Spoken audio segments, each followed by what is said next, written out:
In this video, I'm sharing 8 books that genuinely leveled up my writing and one popular book that, well, didn't do it for me.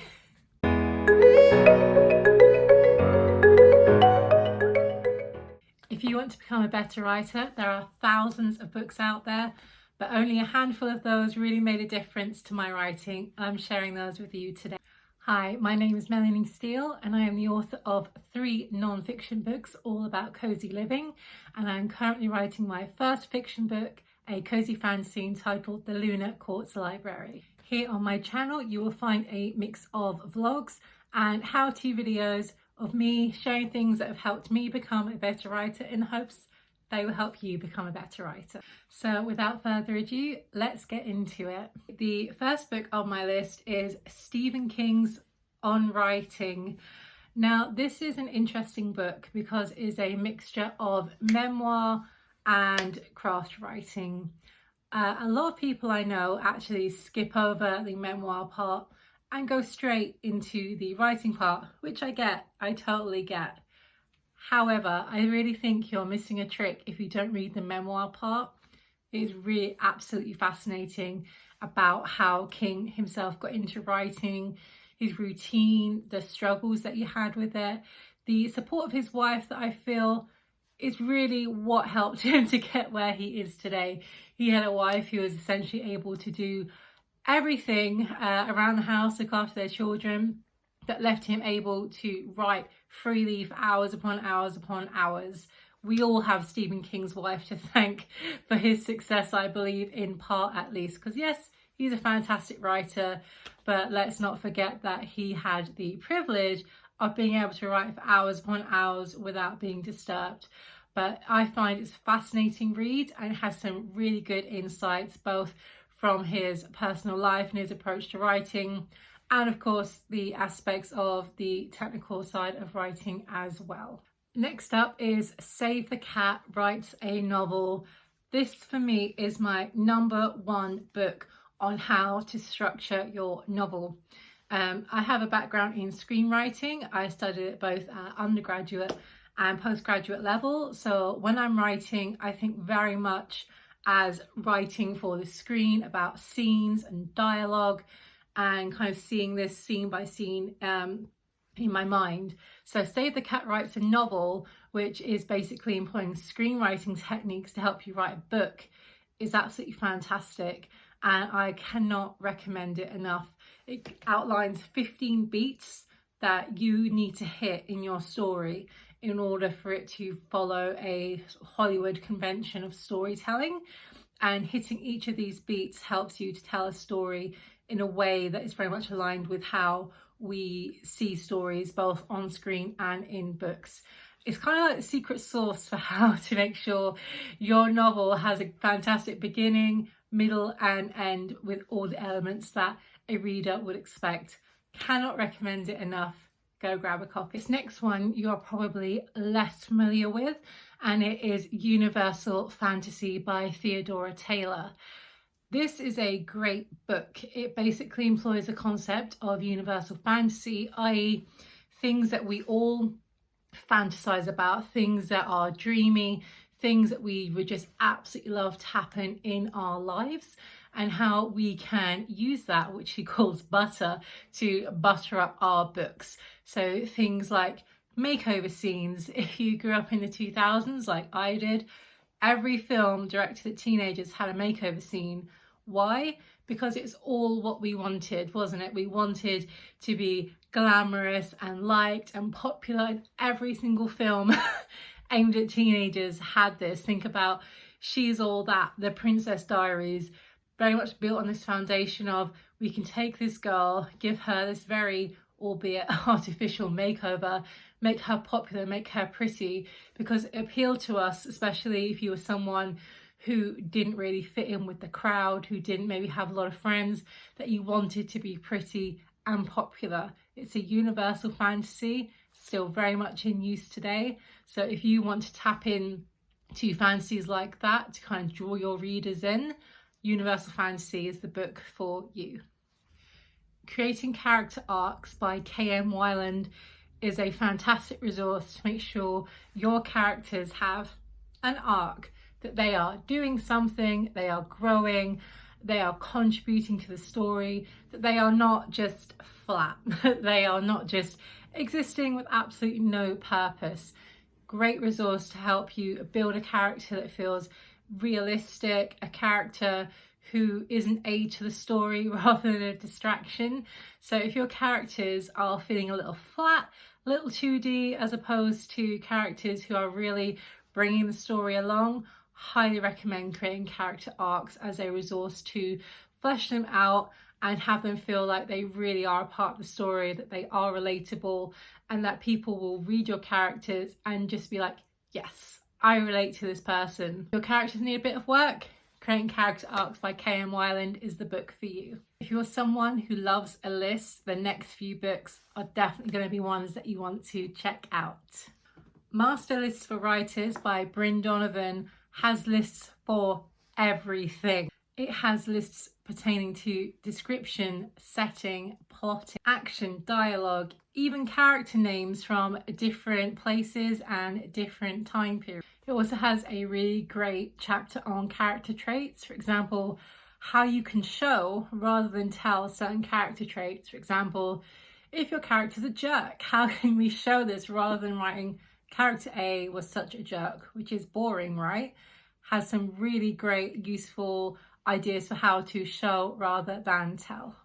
Next up is kind of cheating because it's not just one book, it is a selection of books, and that is the Thesaurus series, by Angela Ackerman. There are various books within this series. There is the emotion thesaurus, the conflict thesaurus, positive traits, negative traits. Basically, if you are struggling with any form of description or action and showing these aspects of a character, of a place, of a plot rather than telling, this series of books is for you. There are like 10 of them. I wouldn't necessarily suggest you need all of them. I currently own the emotion thesaurus and the conflict thesaurus and the positive traits thesaurus. You can investigate all of them if you want to, but certainly they are worth checking out.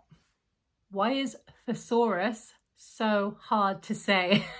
Trying my best, guys, trying my best. The next book is not a writing craft book per se, but this video is entitled Books That Will Help You Become a Better Writer, and this one certainly will, and it is Time Management for Writers by Sandra Girth. This book is a fantastic resource for anyone that wants to build a writing routine that works, for anyone that needs to find the time to write, for anyone that needs to eliminate distractions, for anyone that is looking for the best, most efficient way to write their book. This book was absolutely amazing for me. It really helped me nail down what it is I need to do in order to be able to write my best, my most efficient, in a way that worked for me. So if you're struggling to establish a solid writing routine, if you're struggling to find the time to write, I cannot recommend this book enough. So Time Management by Sandra Girth. Finally, the last book is also not a writing craft book. It is Write to Riches by Renee Rose. This is a book for people who are into things that are a bit woo-woo. So if you're not into things like manifesting, visualization, feel free to skip over this part because this is possibly not for you. But if you are someone who believes in the power of visualization, that you have vision boards, that you want to manifest your best life, this is a fantastic book about how to do that with your books, about how to manifest the author career of your dreams. It has excellent stories from people who have used it successfully. Renee does a fantastic job of showing you her experiences and how using the techniques that she outlines in the book have worked for her. She's like a 7-8 figure author, guys. She knows what she is talking about. So if you're someone who is into manifestation, affirmations, visualization, and you would like to employ this to help you become a more successful author, would highly recommend getting a copy of Write to Riches. There was also a sequel called Relax to Riches. I have it. I have not finished reading it yet, but from what I can tell, it is a more general manifestation book. So if you're just looking to use these techniques to accelerate your author career, I would recommend sticking with Write to Riches. Okay, the time has come for me to discuss the one book that absolutely did not resonate with me. So this one is probably going to be quite controversial, but it is Bird by Bird by Anne Lamott. This book is beloved by many, not me. My main reason for not liking this book happens very early on. Basically, Bird by Bird, if you haven't read it, is a very philosophical, personal memoir type book on writing, as opposed to something very pragmatic about writing craft. Very early on, when she is discussing her early attempts at writing, she makes an awful reference around autistic individuals. I don't know how anyone else has not picked this out. I was personally so offended that I stopped reading it there and then. Now, some people might say this was written in the 90s. I think the 90s.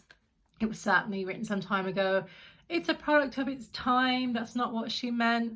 That might be true, but I can't unread what I read. I found it really awful and I stopped there and then. And to be honest, even up to that point, it felt like some sort of self-indulgent, just fever dream. It was very much me, look how great I am. My dad was a writer, he was amazing. It didn't vibe with me. And yeah, it's controversial because it really is a popular book, and I would say, you know what, if you want to read it, that's absolutely fine. I'm not here to stop you, but I couldn't get over that reference, and I think if you're a neurodivergent individual, you're probably not going to want to read this. But again, I'm not the boss of you. If you want to go check it out, that is on you. Maybe further along there is some advice that is more practical, but no, wasn't for me. Sorry, not sorry. There we have it, guys, the 8 books that I highly recommend you read, and one book that didn't resonate for me but might resonate for you. These books didn't just help me improve my writing, they helped me improve a lot of other aspects pertaining to my writing. For example, time management, establishing a solid writing routine that works for me, and using manifestation techniques to build the author career of my dreams. I'd love to know if you've read any of these. If you have, drop a comment down below saying which one you've read, what you thought about it. Maybe something that I've read that I liked didn't resonate for you. Drop it in the comments. Would love to hear your thoughts. Thank you so much for watching. If you haven't already, please hit the subscribe button and turn on all notifications so you get to see all future videos from me. If you would like to follow me around in my daily life, I do weekly vlogs that you can check out. Otherwise, I'm here sharing what I know about writing with all of you. Thanks, guys. Bye.